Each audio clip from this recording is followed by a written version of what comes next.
O exalcalde Xosé Deira defendeu a súa xestión á fronte do proxecto de construción do aparcadoiro da Boqueira da Negral. Se ben recoñece que quedaron actuacións pendentes, considera que foi o actual goberno o que se encargou de desmantelar a instalación, en lugar de executar os avais que permitirían corrixir todas as deficiencias.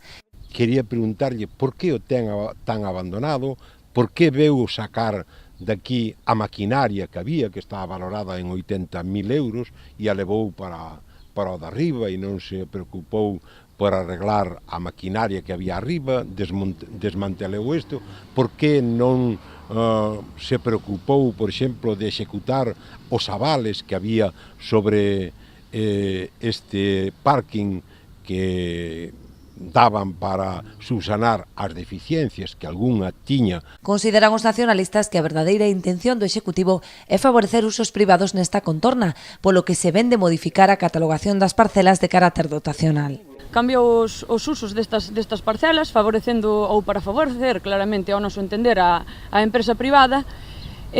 Non é que se desmantelara só o parking, agora sigue desmantelando a praza. Podemos apreciar que faltan dúas torres de iluminación, de focos que estaban aquí situadas e tampouco sabemos onde están. Critican ademais o investimento realizado no paseo peonil da Avellaneda por consideralo innecesario e excesivo para pavimentar un treito de tan só 65 metros.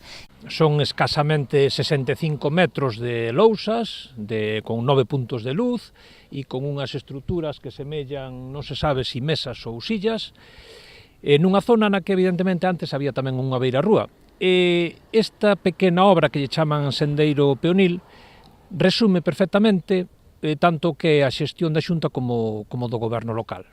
Por esta razón presentaron un escrito no Concello pedindo explicacións ao alcalde sobre os proxectos previstos nesta zona.